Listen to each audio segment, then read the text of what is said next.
নমস্কাৰ ৰাইজসকল, মই কিশোৰ Hazarika agriculture farming মোৰ অনুভৱলৈ আপোনালোকক সকলোকে স্বাগতম জনাইছোঁ। আজি মই আপোনালোকলৈ এটা ভিডিঅ' লৈ আহিম। এই ভিডিঅ'টো হ'ল আপোনালোকে মই আপোনালোকক কৃষকক মই আজি লগ কৰাই দিম। তেওঁ অৱসৰ গ্ৰহণ কৰিলে, তেওঁ আৰ্মিত কৰিছিলে, তেওঁ অৱসৰী এজন সৈনিক। তেওঁ অৱসৰ লৈ অহাৰ পিছত এতিয়া তেওঁ ঘৰত বহি থকা নাই। তেওঁ আমাৰ উঠি অহা প্ৰজন্মৰ কাৰণে তেওঁ যিখিনি কৰিছে সেইখিনি মই নিজে আচৰিত হৈছোঁ। মই তেওঁৰ পৰা বহু কথা শিকিবলগীয়া আছে। আজি উঠি অহা প্ৰজন্মই তেওঁৰ পৰা বহুত কথা জানিবলগীয়া আছে। সেইবাবে মই তেওঁৰ ফাৰ্মত আহিলোঁ। তেওঁ মোক নিমন্ত্ৰণ জনাইছিল যে মই এনেকুৱা কৰিছোঁ, আৰু তেওঁ যে ইমান ধুনীয়াকৈ ইয়াত এটা ইমান হিউজ এমাউণ্টত খেতি কৰিছে মই অৱশ্যে জনা নাছিলোঁ। আজি মই তেওঁ নিমন্ত্ৰণক্ৰমে মই আজি আহিলোঁ। আমাৰ যি মাননীয় বিধায়ক পদ্ম হাজৰিকাদেৱৰ তত্বাৱধানত যি কৃষি পাম, কন্যাকা কৃষি পাম, সেই কৃষি পামৰ কাষতেই তেওঁৰ নিজাববীয়া এখন পাম কৰি পেলাই ইয়াত সম্পূৰ্ণভাৱে হিউজ এমাউণ্টত 8-9 বিঘা 10 বিঘা এটা খুব লাভজনক খেতি, যিটো খেতি নেকি আমাৰ মানুহে খুব কম কৰে, সেই খেতিটো হ'ল কচু খেতি। এই কচু খেতিৰ গোটেই বিশেষখিনি তেওঁ কেনেকৈ কৰিছে, কি কৰিছে, আৰু আমি তেওঁৰ পৰা বহু কথা জানিবলগীয়া আছে। আজি মই তেওঁক লগ ধৰিবলৈ আহিছোঁ, গতিকে এই গোটেই ভিডিঅ'টো আপোনালোকে চাব। মই আপোনালোকক এয়া চিনাকি কৰি দিছোঁ, এয়া দীপক হাজৰিকা। নমস্কাৰ দাদা অৱসৰী এজন সৈনিক। তেওঁ এতিয়া দেখিছে তেওঁৰ সদ্যহতে সেই যি সৈনিকৰ পোচাক তেওঁৰ গাত এতিয়াও আছে।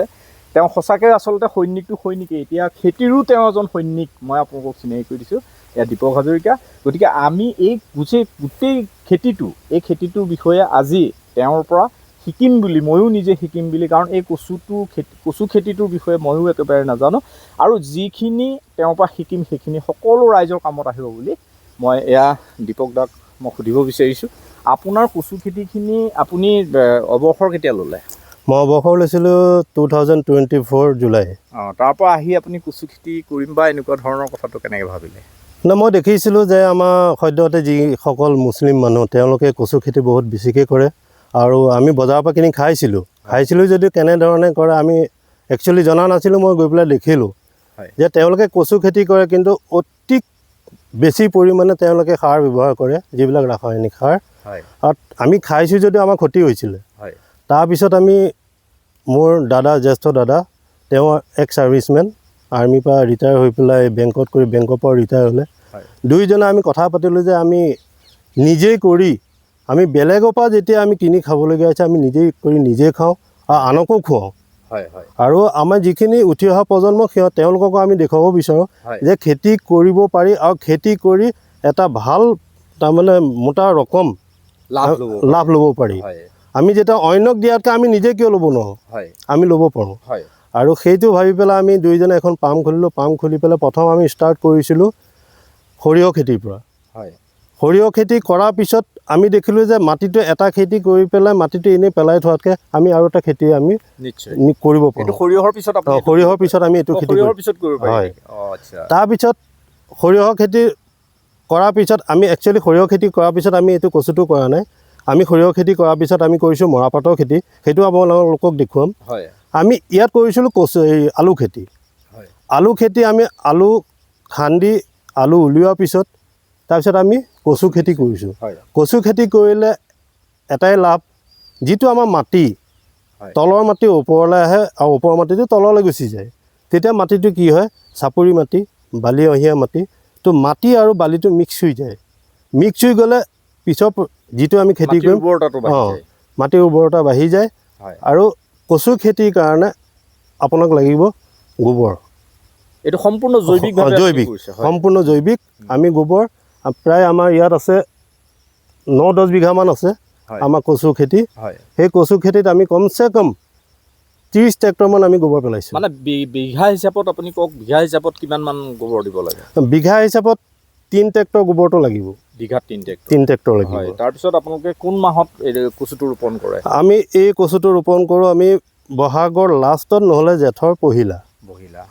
আপুনি বিঘাত এনেই আপুনি আগতেতো কৰিছে কচু খেতি, আপুনি বিঘাত কিমানমান আপোনাৰ ইনকাম হয়, মানে লাভ কিমানমান হয়? আমি কচু কিনি লগাই হাজিৰা মানুহ লগাই আমাৰ খৰচ হয় বিঘাই ধৰি লওক 15 16,000 টকা আমাৰ খৰচ হয়। 16,000 টকা হয়। তাৰপিছত আমি এবিঘা মাটিত ইনকম কৰিব পাৰোঁ 90 পৰা লাখৰ ভিতৰত। মানে আপোনাৰ মোটামুটি 60,000 মান টকা বিঘাত লাভ থাকে। বেছি থাকে, বেছি থাকে 70 মানেই থাকে। 70 মানে থাকে হয়। এইটো মানে একদম হাৰ্ভেষ্টিং কৰালৈকে আপোনালোকৰ যিটো খৰচ হয় সেইটো বাদ দি পেলাই 60-70,000 টকা বিঘাত আপোনাৰ লাভ থাকে। এনেই আপোনাৰ এতিয়া আপুনিতো যোৱা বছৰ যিমানখিনি কৰিছে এই বছৰ আপুনি কিমান মান কচু কৰিছে আপুনি? এইবাৰ ধৰি লওক খৰচটো আমাৰ কম পৰিছে। যোৱাবাৰ আমাৰ যিখিনি কচু কৰিছিলোঁ, যোৱাবাৰ কচুৰ আমি সঁচটো আমি ৰাখি থৈছিলোঁ, কচু কিনিবলগীয়া হোৱা নাই। সঁচটো আপোনাৰ নিজৰ হ'ল, সেইটো আমাৰ বাচি গ'ল হেৰিটো। আৰু কেনেকৈ সঁচটো ৰাখিব লাগে সেইটোও আমি ক'ম। যিসকলে ভিডিঅ'টো চাব সেইসকলে যদি কচু খেতি কৰিব মন যায় তেওঁলোকেও জানিব যে সঁচটো একচুৱেলি কেনেকৈ ৰাখিব লাগে, কেনেকৈ গেলি নাযাব। তো সেইটোও ক'ম আমি। কচুটো একচুৱেলি কেনেকৈ লগাব লাগে সেইটো বিষয়ে মই ক'ম এতিয়া। কচুটো আমি প্ৰথমতে কি কৰিব লাগিব, বিলকুল মাটিটো চাহ কৰিব লাগিব। চাহ কৰি লোৱাৰ পিছত যদি কচুৰ প্ৰডাকশ্যনটো আপুনি বেছি কৰিব বিচাৰে, গোটটো যদি ডাঙৰ কৰিব বিচাৰে, আপুনি কমচে কম 1 ফুটৰ পৰা 1.5 ফুটৰ আপুনি নলাটো খান্দিব লাগিব। খান্দি লোৱাৰ পিছত প্ৰত্যেক আধা ফুটৰ দূৰে দূৰে আপুনি কচু লগাব লাগিব। আধা ফুটৰ দূৰে দূৰে। বেছি পাতলকৈ লগালে কি হয়, খান্দোতে অলপ কষ্ট হয়। প্ৰত্যেকজোপা কচুতে আমি কোৰ মাৰিবলগীয়া হয়। যদি কচুটো বেছি দীঘল হৈ যায়, কোৰ মাৰোঁতে কি হয়, কচুটো কাটা যায়। সেইকাৰণে এজোপা কচু খন্দাৰ পিছত আনজোপা কচু খান্দিবলৈ সহজ হ'বৰ কাৰণে আমি কি কৰোঁ, ঘনাই লগাওঁ। যাতে এজোপা কচু উঠাই দিলে ইজোপা কচু লৰি যায়। আপুনি যে ঘনাই লগাই দিওঁতে প্ৰডাকশ্যনৰ কিবা অসুবিধা নহয়? প্ৰডাকশ্যনৰ কোনো অসুবিধা নাই। যিটো প্ৰডাকশ্যন পাতলকৈ দিলেও হ'ব আৰু ঘনকৈ দিলেও সেই একেটাই হ'ব। ঘনকৈ দিলে আৰু এটা লাভ হয়, আমি সঁচটো আৰু অহা বছৰৰ কাৰণে আমাৰ প্ৰডাকশ্যনটো বেছি হ'ব আৰু আনকো আমি বিক্ৰী কৰিব পাৰিম। আমি আহকচোন ইফালে চাই থাকোঁ বাৰু। কচুটো আমি যেতিয়া নলাটো খান্দি ল'লোঁ, নলাটো খান্দি লোৱাৰ পিছত আমি কচু দি দিলোঁ। কচু দিয়াৰ পিছত যদিহে বৰষুণ নাপায়, এইবাৰতো কচু খেতিৰ কাৰণে বৰ ধুনীয়া হৈছে, বতৰেও আমাৰ তাৰমানে পানী দিছে। আমি বৰুণ দেৱতাক ধন্যবাদ জনাব লাগিব। আৰু দ্বিতীয়তে যদিহে বৰষুণ নাহে তেতিয়াহ'লে বৰিং কৰি ল'ব লাগিব। আমি ইয়াত বৰিং কৰি লৈছোঁ। যথেষ্ট পৰিমাণৰ পানী প্ৰয়োজন। তাৰমানে কি, কচুটো যেতিয়ালৈকে আমি 3টা ষ্টেজত আমি কচুটো পুতি শেষ কৰোঁ। প্ৰথম ষ্টেজ যেতিয়া আমি কচুটো পুতিম তেতিয়া পানী বহুত দৰকাৰ, পানী দিবই লাগিব, নহ'লে কচু কি হ'ব, ৰ'দত শুকাই যাব। আৰু কচুটো যিটো আমি লাভ পাবলগীয়া আছে সেইটো লাভ আমি নাপাম। সেইকাৰণে পানীটো বহুত পৰিমাণে আমি দিবলগীয়া হয়। আৰু পানীৰ কাৰণে বৰিং কৰি লোৱাটো বহুত আৱশ্যক বুলি মই ভাবোঁ। আমি সেইকাৰণে বৰিঙো কৰি লৈছোঁ। এই ঘৰটোৰ চুকতে আছে বৰিং। ঘৰটোৰ চুকতে আমি তাৰমানে কি কচুৰ মাজতে আমি বৰিংটো কৰি লৈছোঁ। আৰু কচুটো যেতিয়া একে লাষ্ট পোতাটো আমি দিম, তেতিয়া যদি জংঘল হয়, জংঘলটো কিন্তু চফা কৰিব লাগিব। আমি জংঘলটো চফা কৰিলোঁ, কৰি পেলাই গোটেই পোতা দিলোঁ। দিয়াৰ পিছত যদি জংঘল হয়, সেই জংঘলটোৱে একো ক্ষতি নকৰে। জংঘলটো তাতে পচি যাব। তাৰপিছত যেতিয়া গোটেই কচুখিনি মৰি যোৱাৰ পিছত যেতিয়া আমি খান্দিম, খন্দাৰ পিছত সেই কচুটো আমাৰ সদ্যহতে আমাৰ অসমীয়া যিসকল আহি থকা প্ৰজন্মৰ ল'ৰাসকলক আমি ক'ব বিচাৰোঁ যে আমাৰ ল'ৰাবিলাকে ভাবে কি আমি খেতিটো কৰিম, কৰাৰ পিছত আমি মাৰ্কেটিং কেনেকৈ ল'ম। মাৰ্কেটিং ল'বৰ কাৰণে কোনো একেবাৰে সহজ, কোনো টান কাম নহয়। এতিয়া মই আপোনালোকক ক'ব বিচাৰোঁ, আমি কচু দিছোঁহে, বেপাৰী অলৰেডি আহি পেলাই আমাক লাখ টকা এডভান্স দিছে যে কচুটো আপোনালোকে বেলেগক নিদিব, আমিয়ে নিম। আমাৰ কচু ডাইৰেক্টলি আমি মাৰ্কেটত নুলিয়াওঁ। এইটো কিন্তু এটা বহুত ভাল আপুনি কথা ক'লে যে আপুনি এটা কথা ৰাইজক এই বিষয়টোও কৈছে যে আপুনি খেতিটো কৰাৰ পিছত যিটো ফচল হ'ব, সেই ফচলটো বিক্ৰীৰ কাৰণে আপুনি চিন্তা কৰিব নালাগে। আৰু কিনি নিয়াটোতে তেওঁলোকে এডভান্স দিয়ে। এই কথাটো আপুনি বহুত ভাল কথা ক'লে।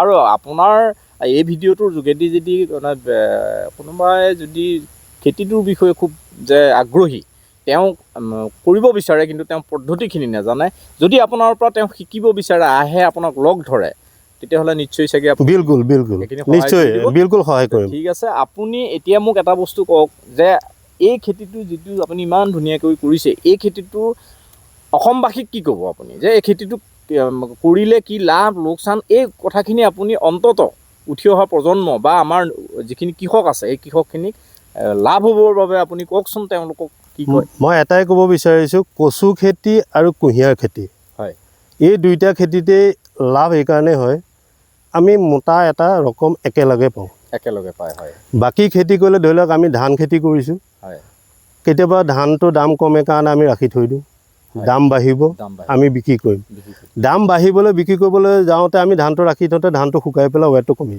যায় যিটো লাভ পাব লাগে আমি লাভ নাপাওঁ কিন্তু কচু খেতিটোত এইটোৱে লাভ আমি খান্দিলোঁ আমি বেলেগে বেপাৰী বিচাৰি ফুৰিব নালাগে বেলেগে ষ্টক কৰিব নালাগে ডাইৰেক্ট আমাৰ খেতিৰ পৰাই কচু উঠাই লৈ গুচি যাব যিটো ৱেট সেইটো ৱেটতে আমি দিব পাৰিম কচু ৰাখিবলগীয়া কোনো হেৰি নাই আৰু পইচাটো আমি লগত পাওঁ আৰু দ্বিতীয় কথা মই আগতেও কৈছোঁ যে আমি কচু দিছিলোঁহে আমাক 1 লাখ টকা এডভান্স দিছে যে কচুটো মোকেই দিব অঁ আমি নিজৰ পকেটৰ পৰা খৰচ নাই কৰা হয় তেওঁ দিলে সেয়াৰ পৰা আপুনি খেতি কৰক হয় আৰু খেতিটো আমাক দিয়ক হয় আৰু লাভ এইটো তাৰমানে এইকাৰণেই কৈছোঁ বহুত লাভদায়ক এইটো খেতি কচু খেতিটো মই সকলোকে কৈছোঁ কচু খেতি কৰক আৰু যদি খাবলৈও কাৰোবাৰ যদি ইচ্ছা আছে মোৰ ওচৰলৈ আহক মই খুৱাম যোৱা বছৰ মই অলপ ভিডিঅ' বনাই পেলাই মই ক'তো শ্বেয়াৰ কৰা নাছিলোঁ ফেচবুকত মই শ্বেয়াৰ কৰিছোঁ এটা কচুত আমি 3.5 কেজিলৈকে উলিয়াইছোঁ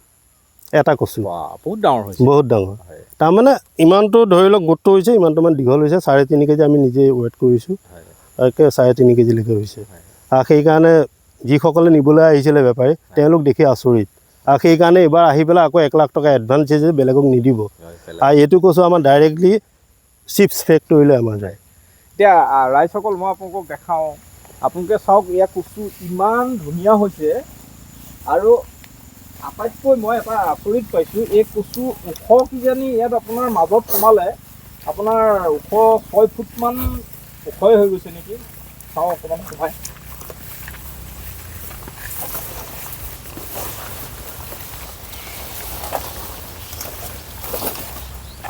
ইয়াত দেখিছে মোতকৈ ওখ দেখিছে গতিকে ইমান এটা সুন্দৰ খেতি মানে খুব ভাল লাগিছে আপুনি যেনিয়ে চাওক কেমেৰাটো অকণ দাঙি দিয়ক এই যেনিয়ে চাই এনেই চাৰিওফালে কচু কচু কচু গতিকে দাদা আপুনি যাওকচোন আপোনাকো চাওক কিমান ওখ হৈছে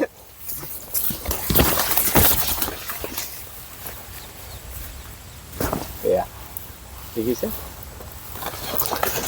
গতিকে আৰু মই ৰাইজক আমাৰ অসমবাসী ৰাইজক এটা কথা ক'ব বিচাৰোঁ এতিয়া আপুনি দেখিছে ইয়াত কচু বহুত কৰিছে বহুত লোকে কৰিছে কিয় কৰিছে বাৰু আগতে কিন্তু ইয়াত কচু খেতি কোনো কৰা নাছিল আচ্ছা আপুনি আমি কৰি দেখুৱালোঁ আৰু আমাৰ গাঁৱৰ মৰণা কৰি যিসকল উঠি অহা প্ৰজন্মই তেওঁলোকে কমচে কম এতিয়া আমাৰ এই চাপৰিখনত 40 বিঘামান কচু খেতি আছে ষ্টাৰ্টিং আমি কৰি দিছোঁ এতিয়া তেওঁলোকে দেখিলে যে অইন খেতি কৰি কোনো লাভ নাই কচু খেতি কৰিলে বহুত লাভ হ'ব এতিয়া আমি আলু খেতি কৰোঁ আলু খেতি কৰি পেলাই আমি কি কৰোঁ আলুটো ৰাখিব নোৱাৰোঁ গেলি যায় কিন্তু আমি নেগেলিবৰ কাৰণে আমি কি কৰিছোঁ জিনজিয়া যিটো কোল্ড ষ্ট'ৰ আছে আমি কোল্ড ষ্ট'ৰত ৰাখিছোঁ আলু বেছি ৰখা নাই আমি এইবাৰ মাত্ৰ 82 বেগ ৰাখিছোঁ কাণপুৰীয়া আলু আৰু যদিহে ৰাইজসকলক কাৰোবাক লাগে কণ্টেক্ট কৰিব পাৰে আমাক কিছুদা নম্বৰ যোগেদি কিছুদাই মোৰ নম্বৰ দি দিব যদি কাৰোবাক আলু খচৰ কাৰণে লাগেও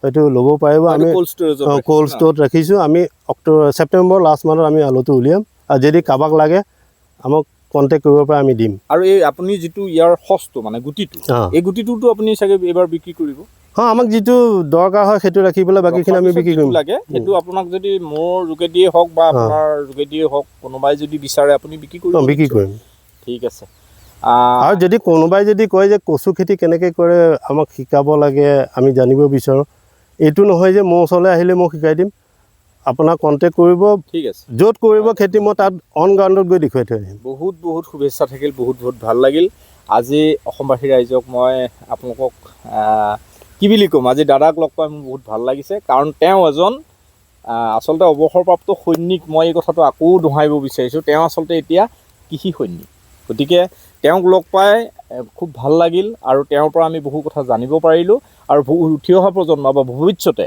তেওঁ আমাক বহুত সহায় কৰি দিম বুলি তেওঁ নিজে প্ৰতিশ্ৰুতি দিছে আৰু কচু খেতিটো ইমান বাহুল্যকৈ তেওঁ কৰি এটা হিউজ এমাউণ্টত তেওঁ লাভৱান কৰিছে আৰু প্ৰতি বিঘাত কেনেকৈ কি কৰি পেলাই সাৰ জাবৰ সম্পূৰ্ণ যদি এই খেতিটোৰ বিষয়ে কোনোবা ব্যক্তিয়ে আহি যদি তেওঁ কৰিব বিচাৰে, তেওঁক সুধিব বিচাৰে, তেওঁ সম্পূৰ্ণ তেওঁ শিকাই দিম বুলি আজি প্ৰতিশ্ৰুতি দিছে। গতিকে আজি আমি এই অনুষ্ঠানটো ইমানতে সামৰোঁ। আপোনালৈ বহুত বহুত ধন্যবাদ। Thank you. আৰু ভৱিষ্যতে লগ পাম।